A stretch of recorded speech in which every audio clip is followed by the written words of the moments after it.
Well, hello and welcome to this live stream brought to you by DMCC. I'm Declan Curry. Today we're going to talk about business opportunities in the world's fastest growing market, the Middle East. And we'll talk in particular about how British business can profit from this in a world that is post-Brexit and dominated by Donald Trump. With me to discuss this, two excellent guests. I have Gautam Sashital and Ben Dancy. Welcome to both of you. Gautam, we'll start with you and we'll start with how open British business is to the idea of operating abroad. You've done some research on this. What does it tell us? Indeed. The research was quite interesting. What it said was that Brexit's going to throw up costs and tariffs, and therefore businesses need to look at new markets to expand into. And it seemed that 4 out of 10 businesses are looking to expand out of the UK and go abroad. And many of them are looking at the Middle East as one area of the world that is of interest to them. That is very interesting because it said 3 out of 4 of these businesses are looking at Dubai as a potential location for expansion. Ben, you are a business that is operating in Dubai and in the Middle East, and we'll come to the details of that in a little while. Just tell us what your business is, first of all. So the company's called Omobono. We are a digital marketing agency. So we work for global brands, building websites, applications, software as a service. And you've been expanding the business internationally from your base. What was the thinking that drove you into doing that? So when you start a company, you set a level of ambition. And we decided when we started that we would work for the biggest and best brands in the world, wherever they might be. And so we started in Cambridge, and we went to London and Bristol, and then we thought, well, the US, biggest market in the world. So we set a business up in Chicago a couple of years ago, and now a lot of our revenue is from North America. But if we want to follow these global brands around the world, as a small company, you've got to follow their behaviour. So the East is the next direction for us. So we tried Australia a few years ago, and I think we were too small and it was too far. So we looked again, and actually the Middle East is a very interesting space. You know, you've said it's the biggest market in the world, but also it's an amazing access point. So our clients are there. It gives us a launch pad, and that's why we've identified it. Good. We heard what Ben said about why Dubai was attractive to his business. Give us the overall perspective on this. What is it that Dubai has to make it self-attractive to British businesses such as Ben's? Several factors, and Ben, you probably agree, location is probably one of the most important factors. We're located in a perfect time zone, right crossroads of east and west, north and south. More importantly, you also have access to 4.9 billion people around about Dubai, and that's about 65% of the world's GDP. That's why it's such a powerful proposition. Connectivity is another very important factor. If you look at, you can connect out of Dubai single flight to, I believe, over 5 billion people. So access into Africa, access in the region, of course, access into Central Asia, South Asia, Europe, the US, and so on. Extremely easy to sort of locate yourself in Dubai. Talent pool, you can actually hire people from across the world and bring them into Dubai. So there are several reasons why Dubai benefits. A couple of other things that I'd mention is, one is world-class infrastructure. Whether you're talking about ports, airports, connectivity, as I mentioned, and finally, lifestyle. I think there are over 100,000 Brits staying in Dubai and have been there for a very long time, and over 5,000 British companies in Dubai, of which 1,000 are based in the DMCC free zone. So it's not just a base for doing business in Dubai itself or in the broader Middle East, important though that is, it is a global springboard. Absolutely. Ben, what was your experience of setting up business? So when you decide that you're going to do it, there are a number of ways that you can do it. You can, we're a small company, so we started off just trading from here, servicing them remotely. But it's I think, Gautam, it's a very relationship-based marketplace, Dubai. You've really got to invest face time in being successful there. So you can either register as a limited company. The challenge of that is 51% of it has to be owned by a local, which is fine, but it adds a sort of a layer of complexity that I think as a small business that you might not need immediately. You can set up just as a, what's the word, as a subsidiary, or what's the word I'm looking for? Yeah. Or you can set up within a free trade zone. And the advantage of that is you own 100% of the business. There are some tax advantages of doing that. So I think for a UK business, you can own the first 500,000 profit. So actually it's an understandable proposition. And I think as a small company, you need to sort of bite off the right amount at each stage. So that's the structure that we decided to take then when we set the company up. We've been getting some questions while both of you have been talking, so let me add those to the discussion as well. One question here without a name on it. What kind of regulations do businesses operating in Dubai have to adhere to, in the DMCC have to adhere to? We have a set of rules and regulations which are transparent. They're published on our website, and we essentially license all of the companies, and all of the companies have to be compliant with those rules and regulations. And these rules and regulations are no different from what you'd find anywhere else in the world, including the UK.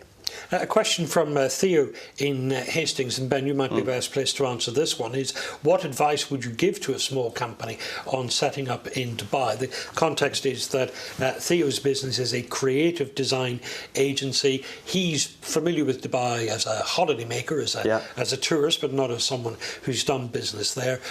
What does the market look like? What advice would you offer to him? Yeah, it's got a thriving creative community. It's sort of surprising when you go there. You think it's either going to be trade or it's going to be finance, but actually there's a lot of familiar UK marketing brands are already there. The Marketing Society, which is the biggest UK sort of marketing body, has recently set up there. So there's a familiar structure that kind of allows you to sort of go meet people, network. There's a lot of conferences that he could try and go to. But I think the most interesting thing, and I lived in Hong Kong for 5 years, and I think there's a lot of similarities between Hong Kong and Dubai, is that if you knock on people's doors in Dubai, often they'll see you. And I think that is different from somewhere like London, where it's so big and so sort of structured that almost it feels like there are rules against that. Where in Dubai, you ask and people will talk to you. And I think that, as a small business, is tremendously refreshing. That's what we found. And the other thing that I'd add there is that you can actually start small. You can dip your toes in the water. You can start, as Ben said, you can start with a flexi desk and then go on to have your own office. You can lease or you can buy. And Dubai being, as you said earlier, it's not just Dubai-based business. You talk about regional and international business out of Dubai. It's that connectivity, the ability to move across the region and build your business that makes it so much attractive to work out of Dubai and in the free zone. Just on that point, Boris Lam asks, I've heard it can be complicated to set up in the UAE. Why would I consider DMCC compared with other free zone areas? I think business goes where it needs to go. That's the basic principle that I follow. But if you look at the DMCC free zone, every process that can be online is online. So he can actually go and set it up, do all of the processes from his iPad, from his telephone, from the PC, and he can see how easy it is to set up a business in the DMCC free zone. And one question that you may not have the answer to, but I'm going to ask it anyway, from Bill Jones: how much does it cost to set up a company under the DMCC? I'd suggest that Bill goes onto our website. Prices are transparent, they're published on the website, and that is what you pay basically. There's some other interesting questions about culture, which I'll come back to in just a moment. But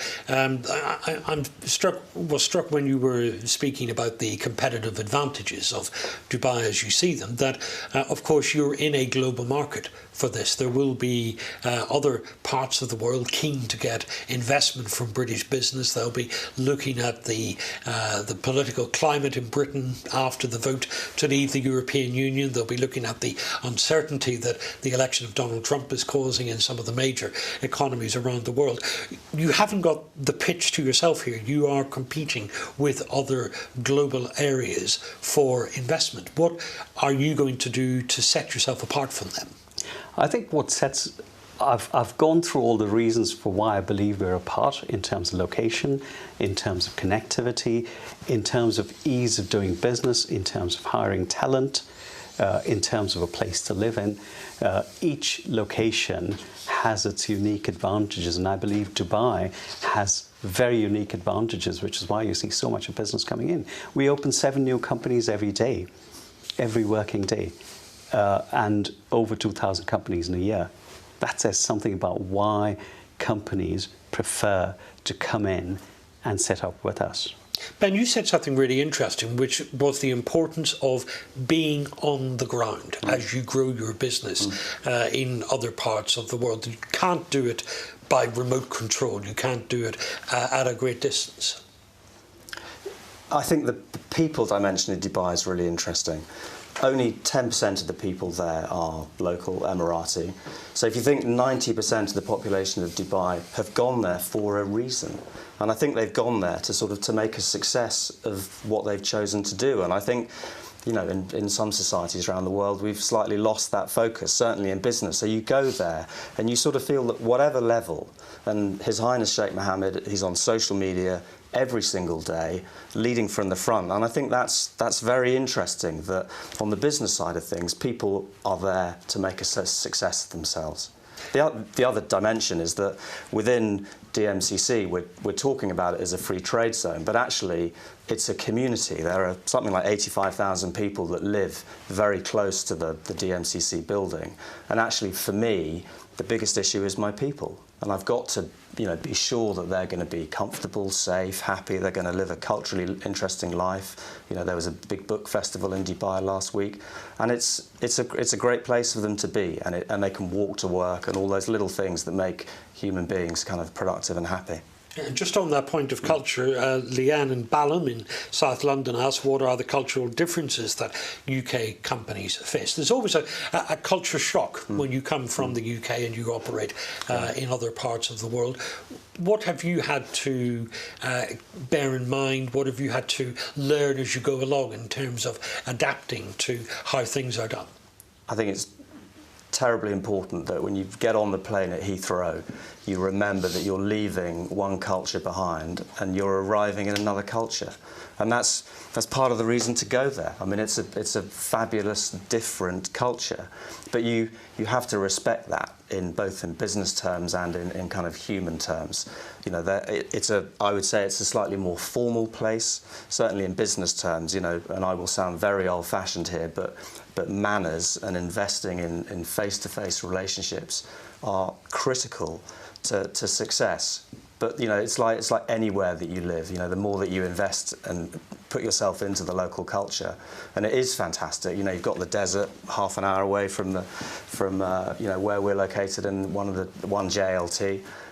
So you do have these amazing different things, and you just have to immerse yourself in it. Absolutely. If I could say that Dubai is a very international centre for business.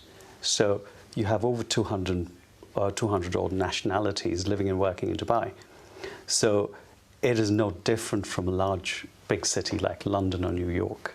But each place has its uniqueness, and you need to tap into that uniqueness, as Ben says. You offer practical support for British companies that might be considering expanding their operations in Dubai. We absolutely do. And as Ben said, what we do is we create ecosystems that actually feed on themselves, if I could say that. So we do lots of events to bring the companies together, education, networking. For example, we have an energy club where over 300 energy companies that are licensed by DMCC come together once a month and talk business issues, what's happening in price outlook, what are the opportunities. But that's what spawns more business. That's what creates clustering, industry clustering. We do the same. For instance, on the 9th of April, 9th and 10th of April this year, next month, we're actually running our annual Precious Metals Conference, which will see over 450 people coming from different parts of the world to actually talk about precious metals over 2 days. And that's what creates more business opportunities for the businesses that we license. So again, that point about it being a global gateway. Absolutely. Ben, you have experience of assistance. What assistance was available to you in setting up your business?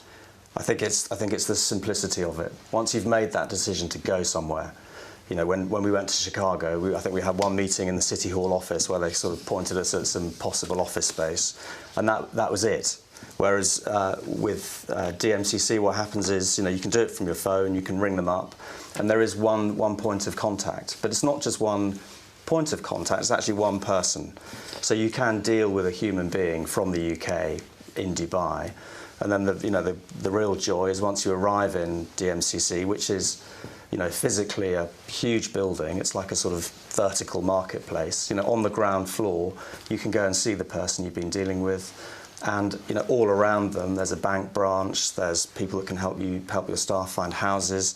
There's a little ecosystem there that can actually help with all the little things, you know, right there. So it's that sort of concierge nature of what DMCC can do. Indeed. I mean, what we take pride on is the customer experience, because that is what brings companies, and that's what helps them stay there. So you've got to create that customer stickiness.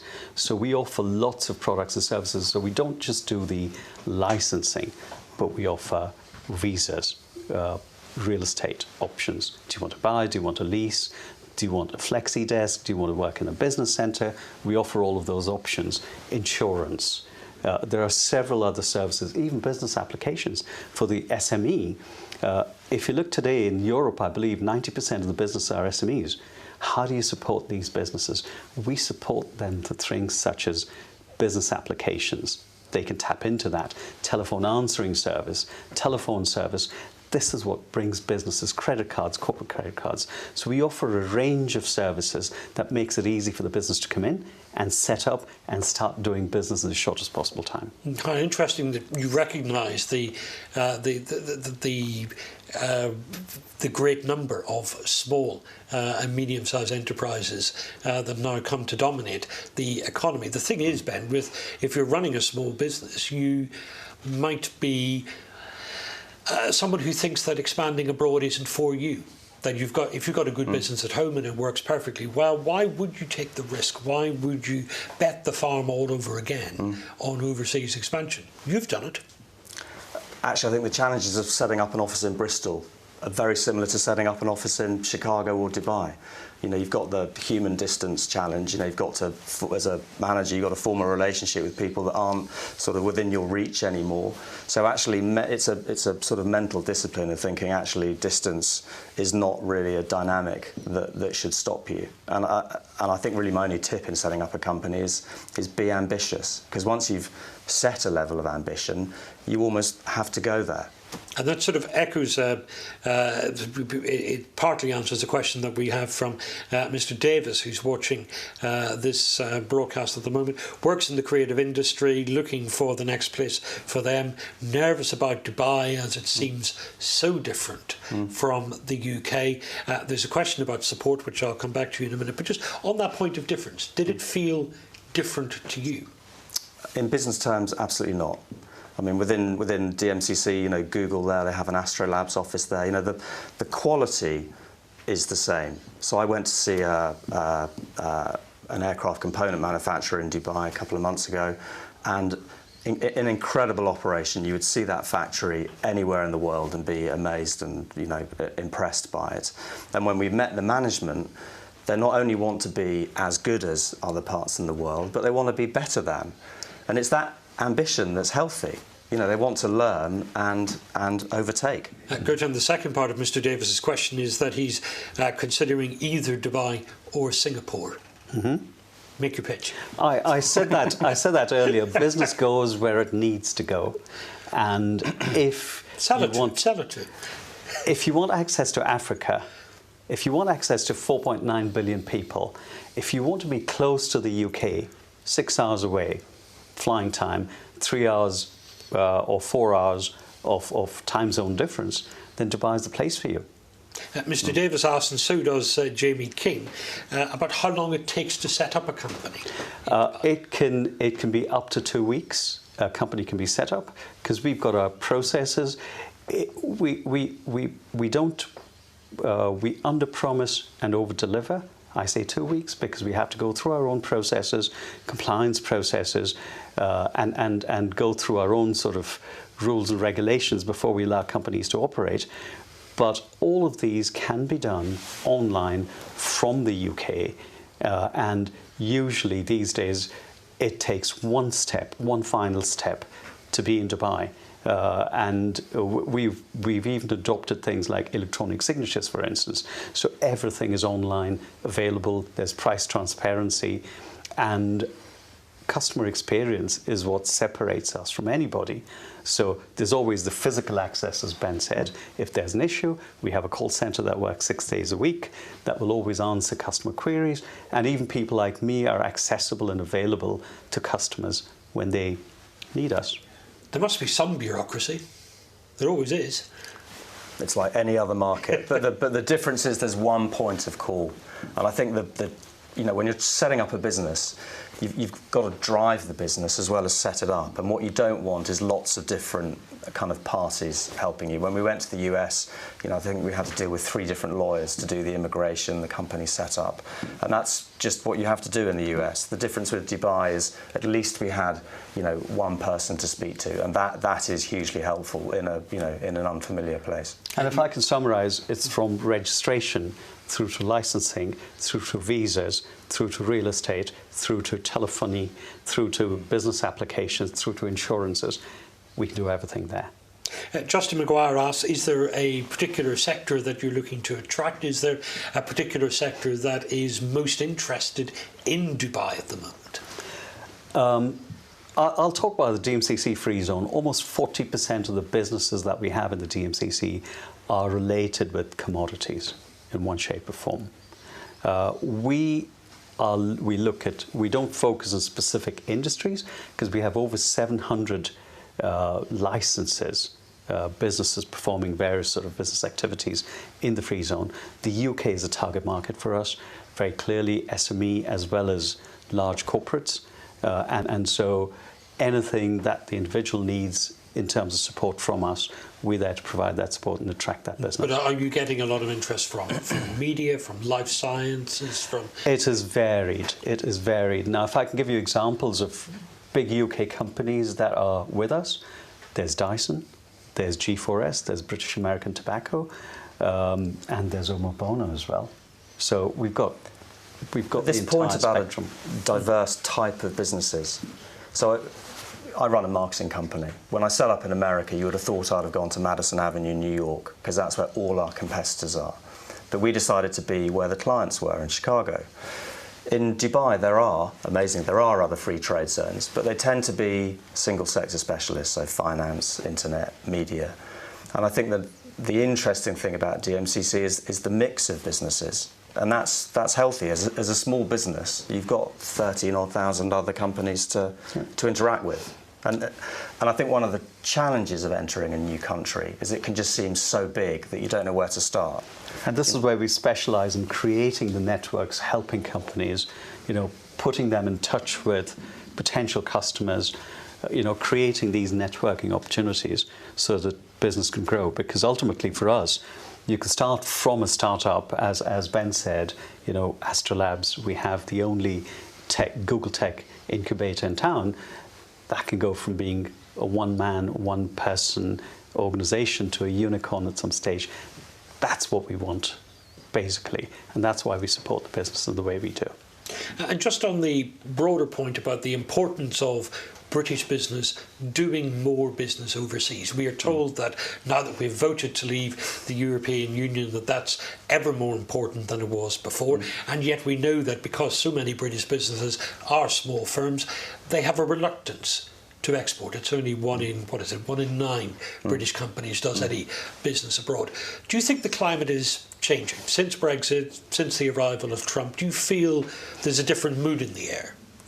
I think if you get up in the morning and sort of swallow all the news, it's tempting to go straight back to bed. You know, nationalism, populism, Trump, Brexit. But actually, the reality is stock markets are higher than they've ever been. I think a lot of business people feel pretty confident about the world. And I think for the people asking questions, the important thing to remember is sort of brand Britain is incredibly valuable abroad still. You know, when you go to the US or you go to the Middle East, you know, people are interested in buying off British companies. You know, we are still seen as having, in my sector, creativity, but also this kind of quality, which is really important. And when you sit at home in Cambridge or Balham or wherever these questions are coming from, you sort of forget that the UK still has real qualities, and we absolutely do. And if you sort of are brave enough, the opportunities are there. And you want to hear from British business? Absolutely. And if I could say one more thing, if I can add to what Ben just said. Last year, we commissioned a report on the future of trade.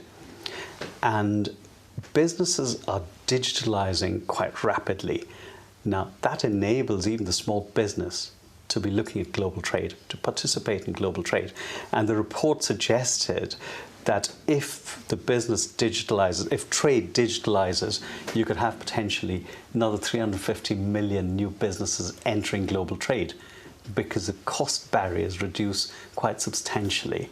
And that could add about $29 trillion of trade, international trade, over the next 10 years. So really, that means that these sort of 9 businesses out of 10 that you mentioned that are not looking abroad, today, with the costs going exponentially reducing, they're able to actually look internationally and grow abroad as well. Declan, Ben, it's been so interesting listening to both of you. Thank you for being with us today. Thank you very much for your questions as well and for watching us. And we all wish you a very good day. Thank you very much.